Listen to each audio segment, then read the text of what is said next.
Buenos días, queridos hermanos y hermanas. Buenos días, bienvenidos a la iglesia nuevamente. Bienvenidos, mis hermanos. Vamos a estar el día de hoy, como ya lo han anunciado, en Oseas 11, del 9 al 11. ¿Sí? Vamos por favor en Oseas 11, del 9 al 11. Vamos por favor todos a Oseas 11, del 9 al 11. Vamos a leer todos juntos la palabra de Dios y vamos a pedir al Señor que nos guíe en este tiempo. Amén.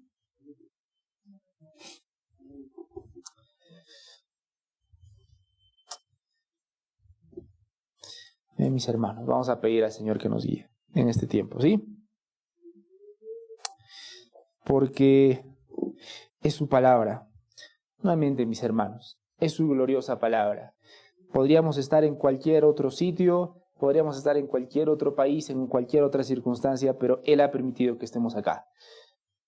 Y vamos a pedirle que Él nos guíe, ¿sí? Porque no solamente una información académica, es la palabra de Dios. Y la palabra de Dios se discierne espiritualmente. Así que lo necesitamos. Necesitamos a Dios para entender su palabra. Así que vamos a leer su palabra y vamos a pedir al Señor que nos guíe en este tiempo. ¿Sí, mis hermanos? ¿Amén? Dice así la palabra del Señor en Oseas 11, 9 al 11. No ejecutaré el ardor de mi ira, ni volveré para destruir a Efraín. Porque Dios soy y no hombre, el santo en medio de ti, y no entraré en la ciudad. Versículo 10. En pos de Jehová caminarán. Él rugirá como león, rugirá y los hijos vendrán temblando desde el occidente. Como ave acudirán velozmente de Egipto, y de la tierra de Asiria como paloma, y los haré habitar en sus casas, dice Jehová. Vamos a pedir la dirección de nuestro Señor en este momento. Padre Santo, nos acercamos al trono de tu gracia, Señor, y te pedimos en este momento que obres en nuestros corazones, mi Señor. Padre Santo, solamente tú conoces la condición, nuestra condición, la condición de nuestros corazones. Señor, tú sabes quiénes somos y quiénes no somos. Pero, Señor, muchos de nosotros no sabemos quién eres tú. No sabemos de tu grandeza, de tu bondad, de tu misericordia. Y esa es la mayor desgracia que nos puede pasar. Estar afanados en nuestras cosas, estar afanados en nuestros problemas o en las cosas que nos salen bien y olvidarnos de ti, Señor. Te pedimos en este momento que avives nuestros corazones, que avives nuestros corazones a través de tu palabra. Así que, mi Señor, te pedimos que obres en tu pueblo poderosamente, porque es tu pueblo, son tus hijos, y es tu poderoso espíritu morando en ellos. Así que, mi Señor, te rogamos que bendigas este tiempo y que obres en tu palabra. Mi Señor, dame la claridad para poder explicar tu palabra y prepara nuestros corazones para recibirla con gozo, mi Señor. Te pedimos todo esto en el nombre de tu Hijo Jesucristo. Amén. Amén, mis hermanos. Empezamos con el versículo número 9, ¿sí? Dice, no ejecutaré el ardor de mi ira, ni volveré para destruir a Efraín, dice el Señor. Y lo primero que dice el Señor es lo siguiente, no ejecutaré el ardor de mi ira. Yo quiero que vean lo interesante en este momento. Si tú lees el libro de Oseas desde el versículo número 1 hasta este momento, tú ves que el juicio para Efraín es inminente. El Señor va a disciplinar a Efraín. Va a venir la disciplina. Los tiempos difíciles se acercan para ellos. Semanas atrás, estábamos viendo que Dios muestra su amor. Él dice que en medio de la disciplina Él ama a su pueblo, ¿sí? ¿Cómo he de dejarte, Efraín? Estábamos viendo que estaba hablando. Con lazos de amor te estoy llamando, está diciendo el Señor.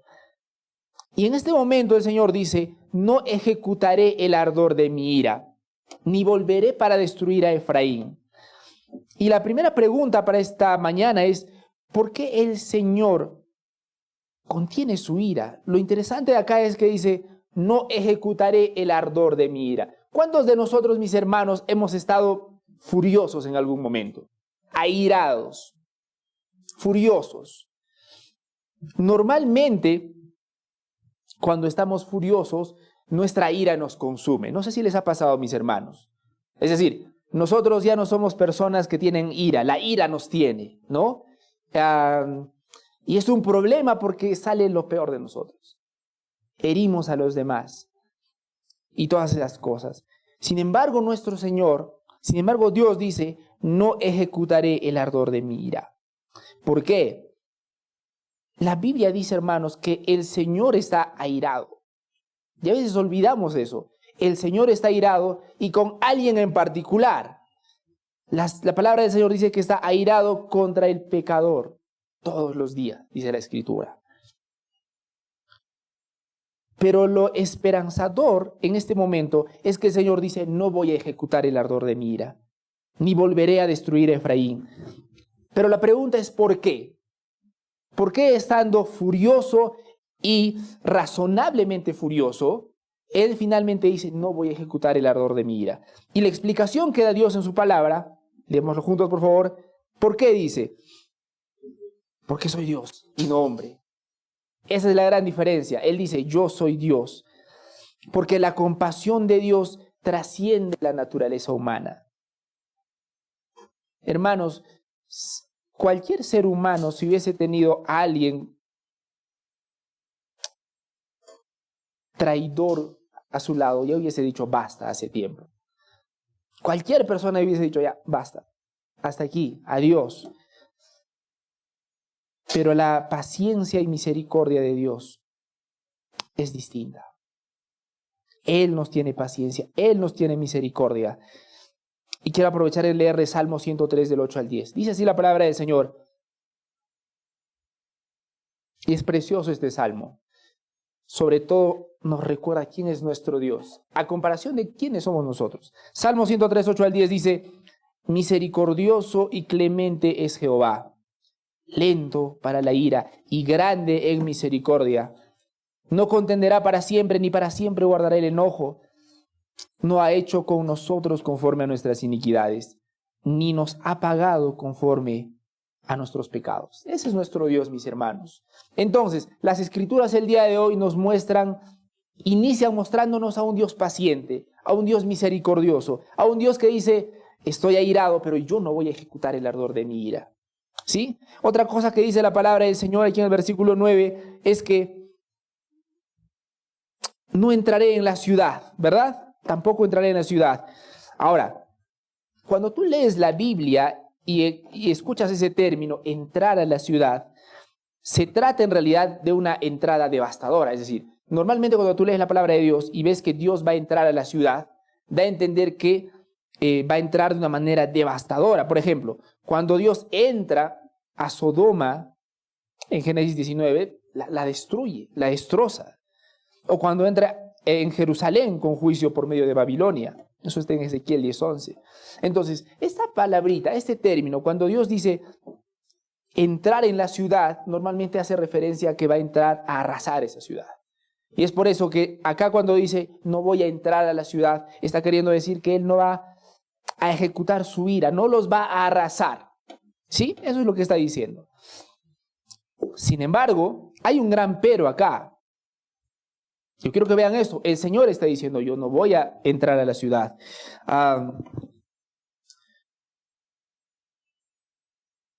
No ejecutaré el ardor de mi ira. Esas dos cosas, ¿no? Sin embargo, nosotros sabemos que después, ¿qué pasó con Efraín? ¿Qué pasó con Israel del norte? Fue invadida. Asiria los invadió.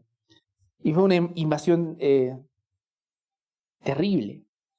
La pregunta entonces es, ¿por qué la palabra del Señor en este versículo dice que no va a ejecutar la ira sobre Efraín, ni va a entrar a la ciudad de manera devastadora? Y después nosotros vemos que sí, efectivamente, entraron a conquistarlos.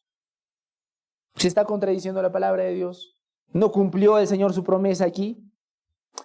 Y la respuesta evidentemente es que no. Claro que Dios siempre cumple sus promesas. Pero la palabra del Señor nos está mostrando algo sumamente importante aquí. Es un principio muy importante. Tú eliges tu pecado. Yo eso lo he mencionado muchas veces, pero es muy pertinente para este momento. Tú eliges tu pecado, pero Dios siempre elige las consecuencias. Tú eliges tu pecado, Dios va a elegir las consecuencias. Ahora, mis hermanos, ¿hay perdón en Cristo? Sí, siempre hay perdón en Cristo. El Señor siempre recibe a una persona que viene a Él con el corazón contristado, humilde. Hay perdón en Cristo siempre. Primera de Juan nos asegura aquello. Sin embargo, hay consecuencias por nuestros pecados. Hay consecuencias por nuestros pecados. ¿Recuerdan la historia de David, mis hermanos? Él pecó. Luego se acercó el profeta y le confrontó con su pecado. Y aún el profeta le dice, el amor de Dios no se separó de ti. Sin embargo, hubieron consecuencias graves en su reinado. ¿Sí? Ya no hubo paz. La espada no se separó de la casa de David. Aún así hubo perdón para David. Pero lo que yo quiero que veamos en esta pequeña parte, mis hermanos, es dos cosas. Siempre hay perdón en Cristo. Siempre. Pero necesitamos ser conscientes que hay consecuencias por nuestros pecados. Y a veces confundimos una cosa con la otra. ¿Pero por qué si voy a la iglesia? ¿Pero por qué si yo creo que Dios me ha perdonado, tengo estos problemas ahora? Y muchas veces, mis hermanos, las cosas que te están sucediendo son sencillamente consecuencia de tus malas decisiones, consecuencia de tus pecados. Pero yo no quiero que pierdas de vista que aún en medio de eso Dios te ama y Dios te va a encaminar. Entonces, más allá de la disciplina que va a ejecutar sobre Efraín, Dios nos está hablando, Dios tiene algo en mente más profundo, que es restaurar a su pueblo. ¿Por qué? Lo que está queriendo decir el Señor en el versículo número 9 es que el Señor no va a arrasarlos. Sí, Efraín iba a pasar por un momento difícil, por supuesto que sí, pero Dios no iba a arrasarlos. Ese es el sentido principal. Ahora, como decía, más allá de la disciplina, más allá del sufrimiento que iba a tener el pueblo de Efraín, el Señor tiene algo más trascendente en mente. Está hablando de una restauración futura. Y eso lo vemos en el versículo número 10. ¿Por qué? Efraín, ya hemos visto en los primeros versículos, iba a ser dispersada. ¿Recuerdan? El Señor está diciendo en su palabra que iban a salir dispersados. Pero la promesa del Señor es que ahora iban a volver. Y no solamente iban a volver, sino que iban a volver de manera restaurada. Miren cómo dice la palabra del Señor. Vamos al versículo número 10 todos juntos, por favor. Dice así: en pos de Jehová caminarán. Él rugirá como león, rugirá y los hijos vendrán temblando desde el occidente. La primera pregunta aquí, mis hermanos, en esta declaración es: ¿a quiénes llama? ¿Cómo debemos entender este llamado? Por supuesto que se entiende. En pos de Jehová caminarán. Él rugirá como león y sus hijos temblando volverán desde el occidente. Pero la pregunta del millón, mis hermanos, es: ¿para quién es esta promesa? ¿O a quién se está refiriendo en este texto cuando dice en pos de Jehová caminarán a él? A Efraín. Cuando tú lees el texto, por supuesto que se está refiriendo a Efraín. Dios se dirige a Efraín, es decir, a Israel. Sin embargo, lo está haciendo con una mirada profética. Es decir, en primer lugar, nosotros tenemos que notar lo evidente. El texto se refiere a Efraín. Cuando ustedes leen acá en el versículo número 9, está hablando del pueblo de Israel, del norte, de Efraín. Este pueblo rebelde, mis hermanos, que se había apartado de Jehová y se había entregado a la idolatría, ahora era objeto de una promesa preciosa, que iban a volver, que iban a regresar.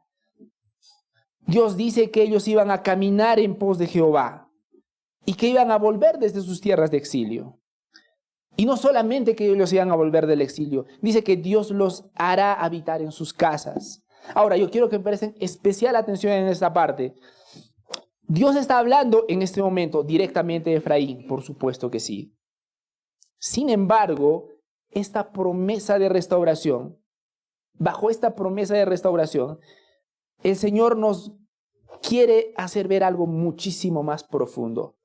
Efraín no solo representa a un grupo étnico o a una región geográfica, sino que se convierte en una figura profética. Es decir, en la salvación y en la restauración de Efraín, Dios nos está mostrando algo más profundo: la salvación y la restauración de su pueblo en general. ¿Amén? Entonces, Efraín en su fracaso, si ustedes ven cómo terminó Efraín, el pueblo de Efraín, Israel, nos representa perfectamente como nosotros. Es decir, representa perfectamente cómo nosotros los seres humanos terminamos fracasando al final del día. A pesar de que Dios nos da dones, talentos, nos da muchas cosas, finalmente nosotros terminamos abrazando a nuestros ídolos. Así que al final del día todos estamos como Efraín, como Israel del norte. Entonces, eso es lo que nos está mostrando la palabra de Dios. No solamente enfocarnos en Efraín como un grupo étnico, sino algo más grande. Entonces, lo que comenzó como una promesa para un pueblo en específico, ahora se convierte, mis hermanos, en un retrato glorioso del llamado soberano de Dios para su pueblo. Lo que era un regreso desde Asiria y desde Egipto, como estamos viendo, ahora en realidad se amplía. Es el retorno de los hijos pródigos, de pecadores de toda lengua, tribu y nación, como dicen las Escrituras, y convocadas con una voz poderosa de su Salvador. Y es lo segundo de lo que quiero hablar el día de hoy. ¿Cómo llama el Señor? ¿Cómo el Señor llama a su pueblo? La semana pasada estábamos viendo que la manera en la que Dios describe que llamaba a su pueblo o que atrajo a su pueblo es con lazos de amor, ¿correcto? Ahora, el día de hoy vamos a ver otro aspecto de cómo el Señor llama a su pueblo. Y vamos a leer todos juntos nuevamente el versículo número 10. Dice: en pos de Jehová caminarán, él rugirá como león. Y esta es la imagen que tenemos para el día de hoy. Dios llamando a su pueblo, pero rugiendo como un león. Rugiendo como un león. Entonces, mis hermanos, el hecho de que el Señor nos traiga con lazos de amor no significa que Él esté esperando de forma servil. Es decir, si tú lees las Escrituras, estás viendo a un Dios que te ama genuinamente, te atrae con lazos de amor, pero por favor no confundas y pienses que es un Dios que te está llamando y que te está esperando así, por favorcito, ven. Por lo menos las Escrituras no lo muestran así. ¿Saben cómo muestran las Escrituras la manera en la que Dios llama a su pueblo? Rugiendo como un león. ¿Alguna vez han escuchado rugir un león, mis hermanos? ¿Sí? ¿Alguna vez han escuchado un rugido real, así directamente? Sí, algunos sí, ¿no? Sí. Ok. Dato interesante, porque claro, tenemos que entender que cuando lo leían ellos se entendía mejor, ¿no es cierto? Acá no hay leones, bueno, no muchos, no hay. El de San Jerónimo no cuenta. León humano. Miren, mis hermanos, cómo el Señor llama a su pueblo. Él compara, Él dice, Él rugirá como un león. Y para que nosotros entendamos y veamos el impacto de lo que Dios quiere decir en este momento, quiero darles algunos datos sobre el rugido del león. El rugido de un león puede escucharse a más de 8 kilómetros de distancia. Para empezar. Pongámonos a pensar en eso, mis hermanos. 8 kilómetros de distancia.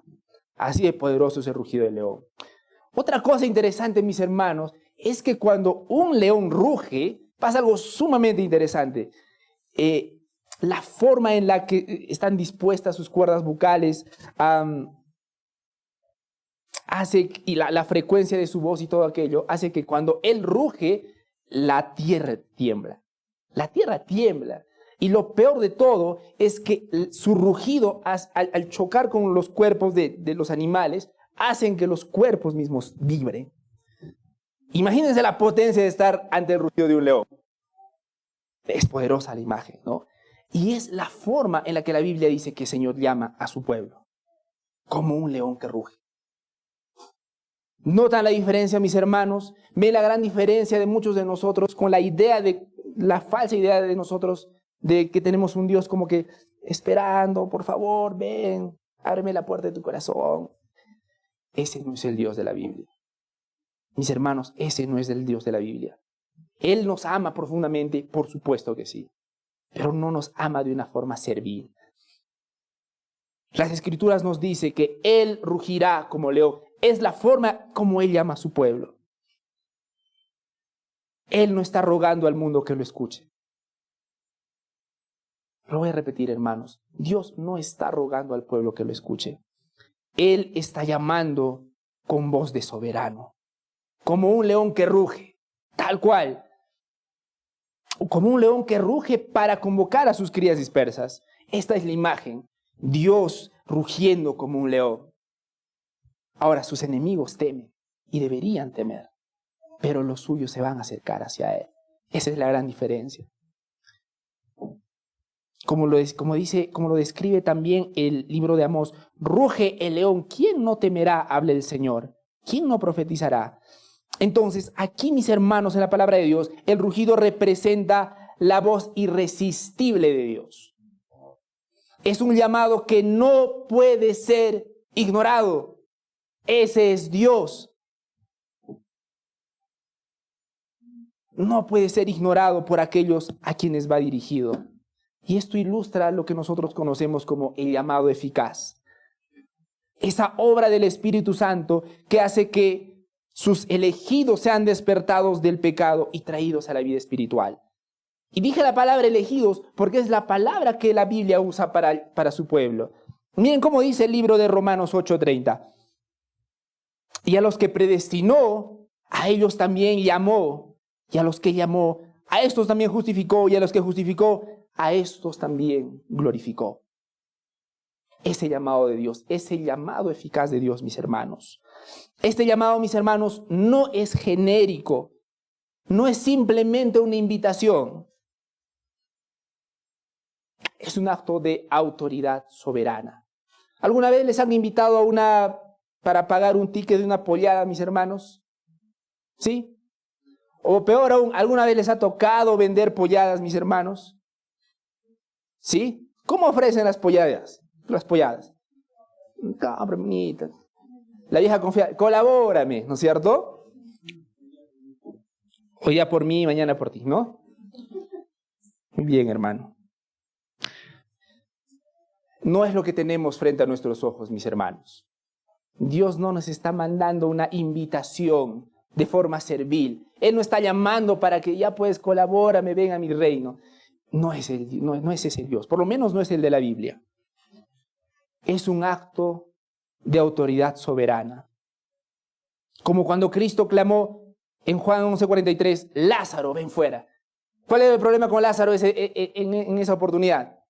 Lázaro estaba muerto. Lázaro estaba muerto.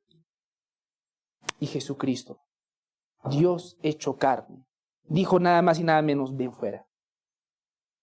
Nada más y nada menos. Bueno, las Escrituras dicen que lo dijo a gran voz, ¿no?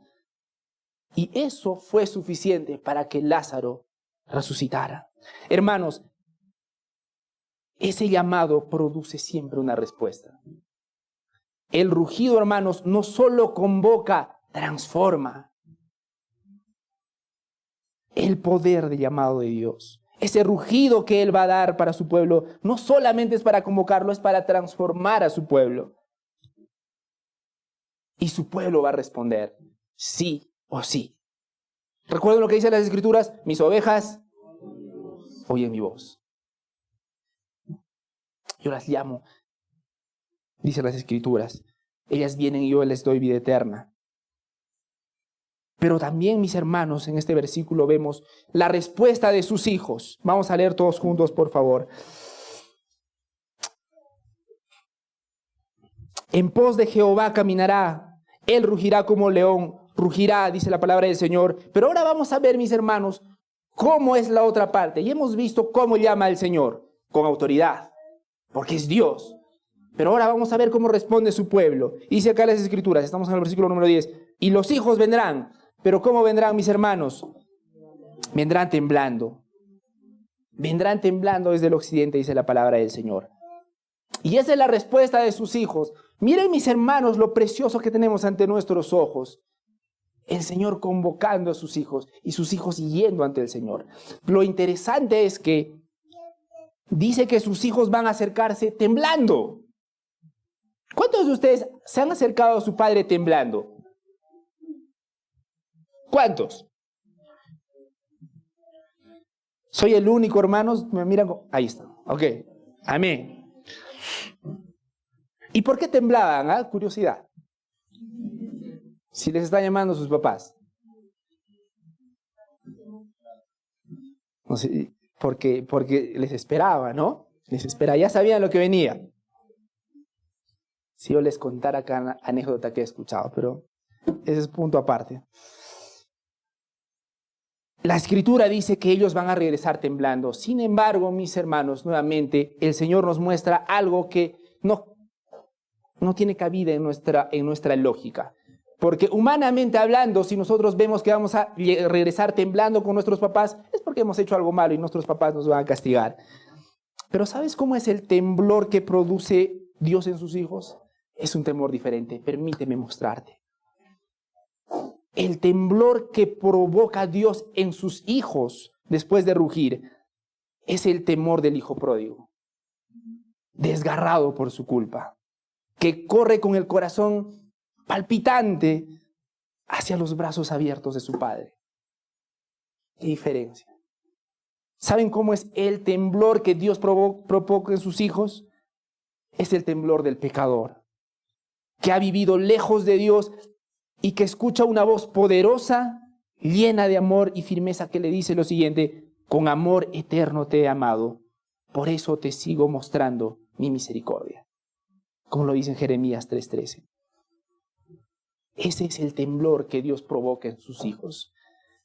Ese temblor, hermanos, no paraliza, te rompe y te reconstruye al mismo tiempo.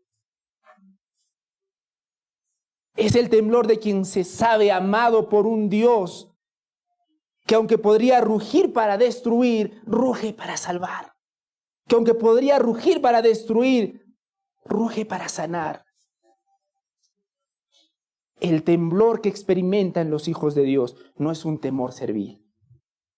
Es un estremecimiento profundo y reverente. No es un temblar de terror, es un temblar de asombro por la gracia de Dios. Entonces, mis hermanos, desde una perspectiva espiritual, este regreso de sus hijos es el fruto de un nuevo nacimiento. Aquellos que estaban muertos en delitos y pecados, como dice Efesios 2:1, ahora caminan en pos de Jehová. No porque hayan decidido cambiar, sino porque la voz de Dios los ha vivificado. Eso es lo que nos dicen las Escrituras. Miren cómo dice Juan 5:25. De cierto os digo, viene la hora y ahora es cuando los muertos oirán la voz del Hijo de Dios. Y los que oyeren vivirán, dicen las Escrituras. Preciosa Escritura, precioso versículo, mis hermanos, porque eso nuevamente nos muestra cómo Dios nos llamó, cómo Dios nos salvó. Está en las Escrituras. No decidimos precisamente. No fue un día que amanecimos con ganas de cambiar nuestra vida. No como deberíamos. Estábamos muertos en nuestros delitos y pecados. Pero lo precioso de esto es que el Señor dice: viene la hora cuando los muertos oirán mi voz, y los que oyeren vivirán. Cuando la Escritura dice que sus hijos van a seguirlo, este seguimiento es una evidencia de que han sido llamados de forma eficaz. Ahora, no quiero que se confundan, no es una perfección inmediata, pero sí es una dirección clara. No cambiamos totalmente de la noche a la mañana. Nuestras acciones no cambian totalmente de la noche a la mañana, pero nuestra dirección sí cambia totalmente de la noche a la mañana. ¿Amén? Los hijos caminan en una dirección clara, detrás del Señor. Detrás del Señor. Ahora vamos a pasar al versículo número 11. Y el versículo número 11 nos va a mostrar otro aspecto de cómo su pueblo va a volver hacia Él. Vamos a leer todos juntos el versículo número 11. Dice, como ave acudirán velozmente de Egipto, y de la tierra de Asiria como paloma, y les haré habitar en sus casas, dice el Señor. Ahora, mis hermanos, estamos viendo otra cosa, otro aspecto importante también. Los lugares mencionados, estamos viendo que dicen Egipto, Asiria, correcto, que van a volver de Egipto a Asiria, no son casuales, representan las potencias que dominaron y dispersaron al pueblo de Dios en ese momento, que era Israel. Egipto es símbolo de la esclavitud pasada, Asirio, símbolo del juicio presente. Y sin embargo, mis hermanos, ni Egipto ni Asiria pueden resistir el rugido de Dios. No hay poder político, cultural o espiritual que pueda detener a los hijos cuando su padre los llama. Y esa es la realidad. No importa dónde estén los hijos de Dios, no importa cuán en Egipto estén, cuán en Asiria estén, cuando Él los llame, ellos van a venir y punto. Eso es lo que nos dicen las Escrituras. Nos dicen también que van a hacerlo de manera veloz, es decir, cuando una persona escucha la voz de Dios, lo va a seguir inmediatamente, o al menos de forma rápida. Pero no sé si se habrán fijado, hermanos, dice, como ave acudirán velozmente de Egipto. No sé si han notado que hay un pequeño gran detalle acá, mis hermanos. El Señor dice que va a llamar como un león, ¿correcto? Ya vimos lo que significa. Ahora, lo que uno esperaría es que cuando un león llama a sus hijos, ¿quiénes van a regresar? Leoncitos, cachorritos de león, ¿no? Entonces, uno podría esperar que Dios describa a sus hijos así. Dios se ha descrito como león y uno espera que sus hijos sean descritos como cachorritos de león, ¿no es cierto? Sin embargo, la Escritura dice que cuando su pueblo viene, no son precisamente cachorros de león. ¿Qué dicen las Escrituras en el versículo número 11? Como aves, como palomas. Y ustedes notarán que hay una pequeña gran diferencia entre un cachorro de león y un pajarito, ¿no? Diferencias, gran diferencia en realidad. El texto dice que ellos iban a venir como aves, pero también como palomas. Y en la cultura del Antiguo Testamento, la paloma, ¿qué simbolizaba? Simbolizaba inocencia y pureza, ¿sí? Pero simbolizaba sobre todo fragilidad y vulnerabilidad.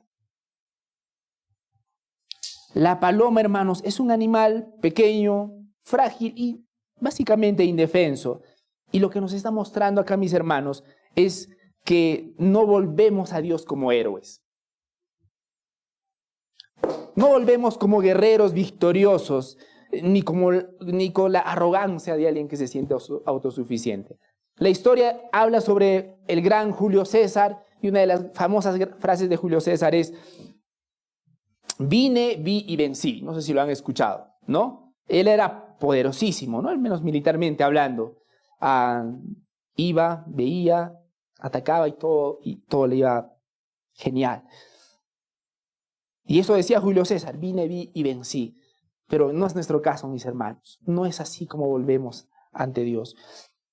No venimos con la frente en alto, sino con el corazón quebrantado. No llegamos a exigir derechos ni méritos, sino a buscar refugio y descanso en las alas del Padre. Así que David no estaba muy equivocado cuando leyó el refugio de la gracia. La paloma, mis hermanos, simboliza la mansedumbre, la sencillez, pero también la inocencia restaurada. Pero, mis hermanos, sobre todo nos recuerda que es en nuestra vulnerabilidad donde Dios se glorifica, al mostrarse como protector y salvador. Ese regreso no es de alguien que se cree fuerte y autosuficiente, sino de alguien que reconoce su condición caída y dependiente, y finalmente confía plenamente en el Señor. Confía en el amor fiel de Dios.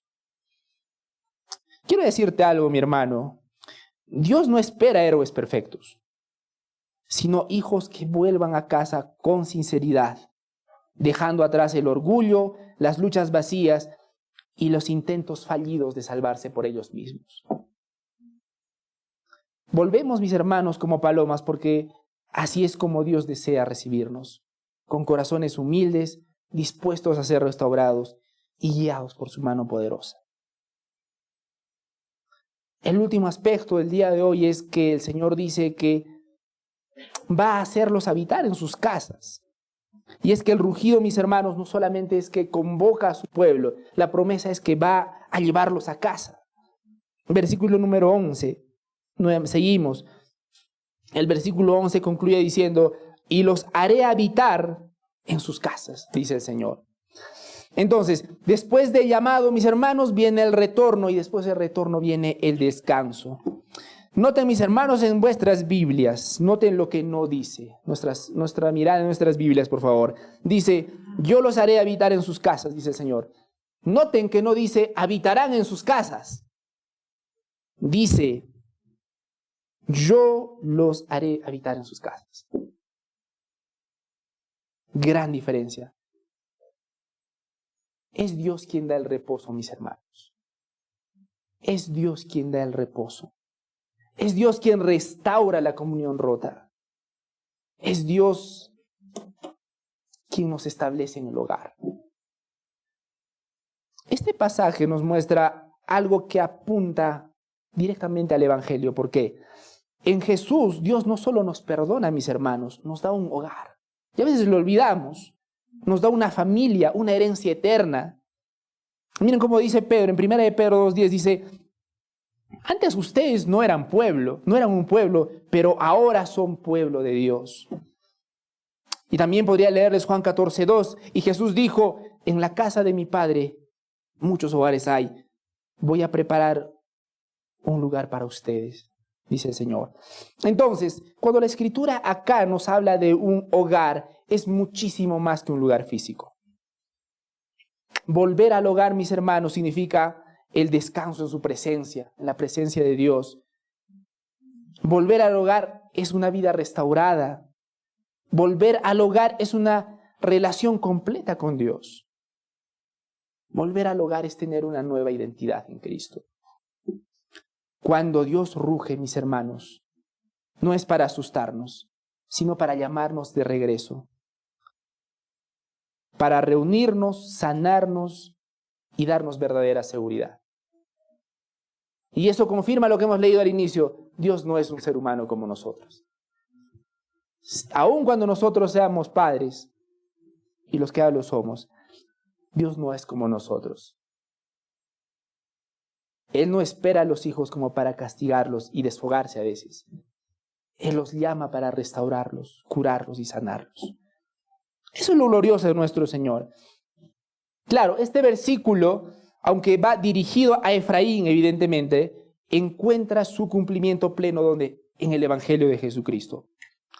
Porque es en la cruz y en la resurrección donde Dios ruge con mayor fuerza, llamando a su pueblo de entre los muertos. Miren, escuchen cómo dice 1 de Tesalonicenses 1:5. Porque el Evangelio no vino a vosotros en palabras solamente, sino también en poder, en el Espíritu Santo y en plena certidumbre. Ese es el Evangelio, mis hermanos. Así que el día de hoy, cuando se predica fielmente la palabra de Dios, el león está rugiendo nuevamente. Y sus hijos estén donde estén, ya sea en Egipto, ya sea en Asiria, o en el occidente o en el fin del mundo, vienen temblando siempre. Y vienen temblando, mis hermanos, con corazones quebrantados, porque conocen la voz de su Padre Celestial. Y quiero hacer un pequeño paréntesis, y esto nos muestra también la importancia de predicar el Evangelio.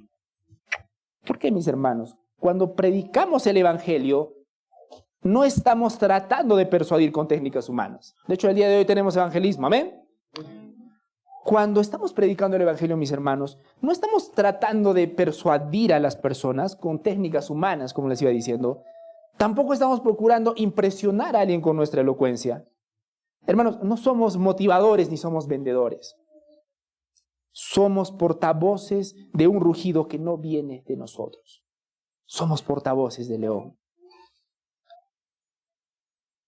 Dios dice en Oseas 11:10 que Él rugirá como león. El poder, mis hermanos, está en su voz, no en la nuestra. El predicador fiel no necesita adornar el mensaje con estrategias, ni una manipulación retórica. Lo único que debe hacer es abrir la boca y declarar con fidelidad lo que Dios ya ha dicho. Cuando la palabra es proclamada con verdad, siempre, mis hermanos, el león está rugiendo otra vez. ¿Y qué pasa cuando el león ruge? Los suyos oyen y tiemblan. Vienen desde el exilio, regresan desde su pecado, se quiebran en adoración. ¿Por qué? ¿Por qué sucede eso? Porque reconocen la voz de su Salvador.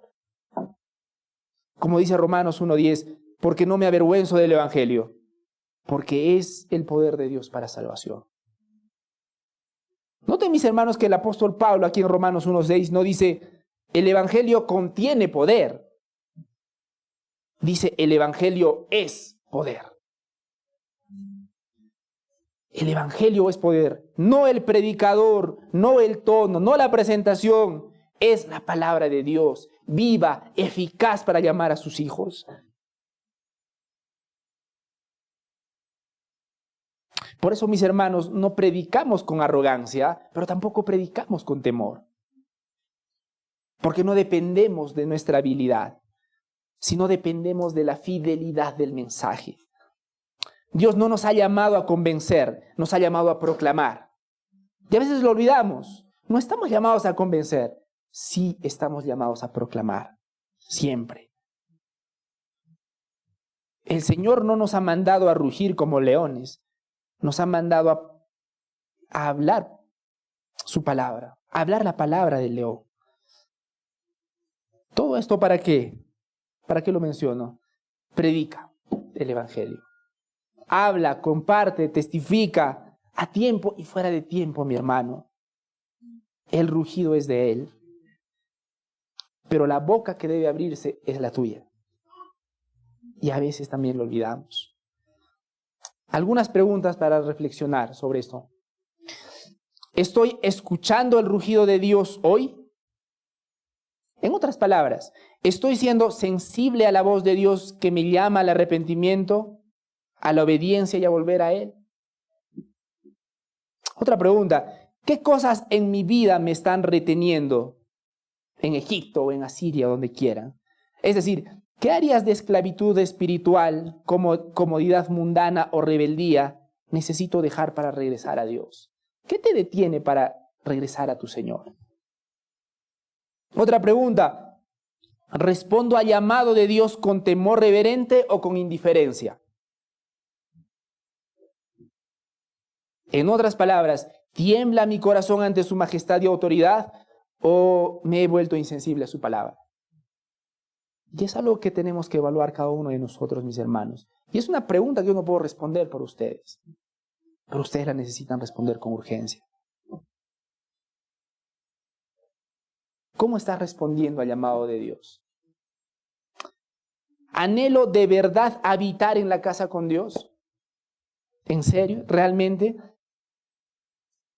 ¿Cuántos quieren habitar en la casa con Dios, mis hermanos? La mayoría dice amén, pero les tengo una pregunta. ¿Mi vida refleja que tengo realmente ese deseo? ¿Mi vida refleja un deseo profundo de estar en comunión con Dios? ¿O simplemente busco sus bendiciones sin buscar su presencia? No lo sé. ¿Estoy ayudando a otros a escuchar ese rugido? El rugido del león de la tribu de Judá, de Jesucristo. ¿Estoy compartiendo el Evangelio con la certeza de que no se trata de mi voz, sino del poder del llamado divino que transforma corazones? Y última pregunta, ¿estoy regresando a Dios con humildad y con un corazón quebrantado? ¿Reconociendo mi necesidad de su gracia? ¿O estoy intentando acercarme a Dios con orgullo y autosuficiencia? Para reflexionar, mis hermanos. Finalmente, mientras escuchas el rugido de su palabra, Este es el mensaje final, mis hermanos. Mientras escuchas el rugido de su palabra, no endurezcas tu corazón. Deja que ese rugido atraviese tus dudas, tus temores y tus pecados y finalmente te lleve a la única salvación verdadera, o a la única seguridad verdadera. Cristo. Cristo, que es el león que ruge, pero también es el cordero que llama. El rugido del león nos llama a rendirnos ante Cristo, abandonar nuestra rebeldía y volver a la comunión con el Padre. Acuérdense, mis hermanos, el mismo león que ruge para llamarnos es también el cordero que fue inmolado por nosotros. En Cristo nosotros encontramos justicia, gracia, firmeza y ternura.